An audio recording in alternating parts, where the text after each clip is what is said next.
On this channel, I have talked a lot about the biggest menaces in all of fiction, like an absolute Batman, Doctor Doom, Reverse Flash, and an Ultron. But with the most recent release of Venom 3, I wanted to talk about the biggest menace in all of fiction. That of course is the lethal protector himself, Venom. Now Venom is just on another level when it comes to him being on demon timing. Whether it's Eddie Brock who has the Venom symbiote, or it's Spider-Man who has the Venom symbiote, you just know someone's going to be a victim of Venom. Venom is no doubt Spider-Man's greatest villain, and is my personal favorite Spider-Man villain ever. But what puts Venom at a different level compared to the rest of the best villains is just how much of a menace he is. Like that time in Spider-Man 3 when Peter gets the Venom symbiote and just becomes a straight demon. Like first off, Spider-Man just getting the black suit in general is just super cool to see. Like when the black suit theme hits in Spider-Man 3, it's just pure cinema.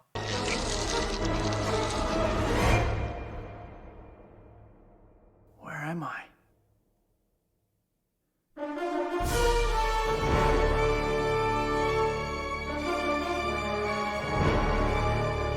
Then once Spider-Man has this Venom symbiote, he's just putting everyone on a poster and is taking out villains left and right in the most brutal ways possible. Like in the movie how he takes out Sandman, one of the nicest Spider-Man villains he has ever faced, who's doing this all just for his young daughter and has such a tragic backstory. But once Spider-Man has his black suit, he starts tweaking and decides to give this man the craziest beating in all of fiction, by first starting off by releasing all his frustration about how he killed Uncle Ben and gives this amazing speech. Remember Ben Parker?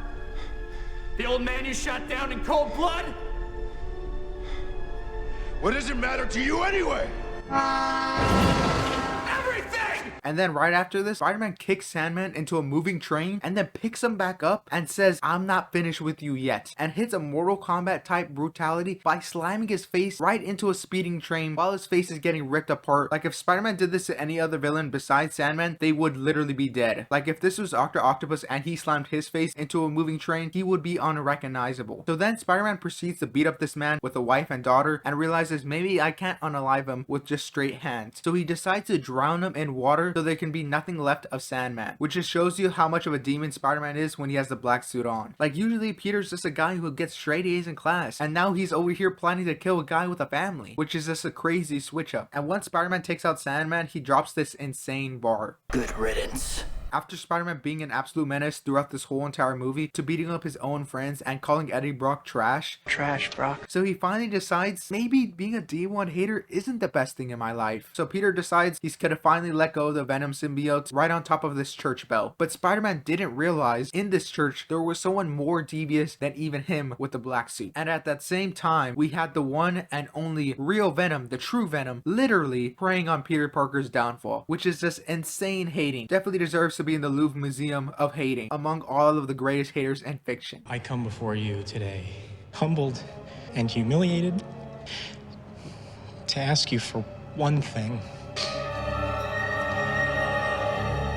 I want you to kill Peter Parker. But after Eddie Brock proceeds to prey on Peter Parker's downfall, he gets the Venom symbiotes, and he also becomes even more of a menace than he already was, and decides to ruin Peter Parker's life for the rest of this movie. But even though this version of Venom had a couple good highlights in this movie, but what this Venom was missing is something that makes Venom iconic, is his crazy stature, his beefed up build. Like Venom being huge is something that makes him so iconic, so when you take that away from him, he loses some of his aura. But luckily, we did get a Venom in a movie form that gave us his iconic figure from the comics, and that is of course in the Venom movies. Now the Venom movies get a lot of criticism, but one thing most people pretty much all agree with is that this Venom design is amazing, except for of course not having the Venom logo. But besides that, this Venom is also on demon timing. For one, this version of Venom is not just ruining other people's lives, but also ruining his host's life by making fun of him throughout the series. You are a loser, Eddie. Which is a thing Venom does very similar in the comics, but you know, we kind of lose that aspect when it got transferred into other media like a TV show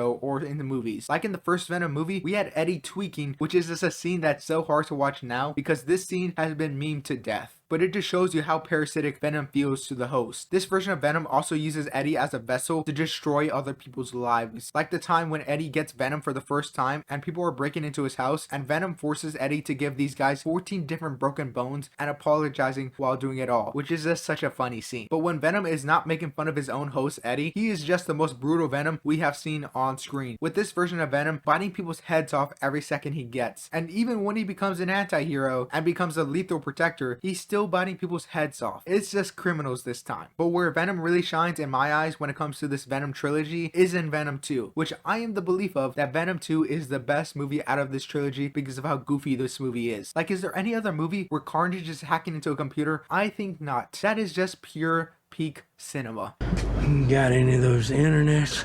Christopher Nolan can never. But the best moment in this movie is when Carnage and Venom finally face off. And this fight is just done so well compared to the first Venom movie, where it is impossible to tell what's going on in the first Venom movie, where Venom and Rides are just a bunch of blobs just doing stuff, and it's kind of like impossible to tell what's going on here. But the Venom versus Carnage fight is just pure perfection and elevates the previous fight because they are out here just straight boxing. Like, I love how Carnage is using his spikes to keep his distance away from Venom, but even though Carnage is keeping his distance, Venom is trying to close his distance because he is just a straight up brawler. But once he closes his distance, he starts tripping him and starts suplexing Carnage, which is just insane to see because getting suplexed by Venom, this version of Venom, is just crazy. But after this amazing fight scene of Venom versus Carnage, they have this heart to heart with Carnage where Cletus throughout this whole entire movie just wanted to be friends with Eddie, and Venom just ended up bringing out the monster that was already inside of him, which was just such a sad scene to see. I'm a killer.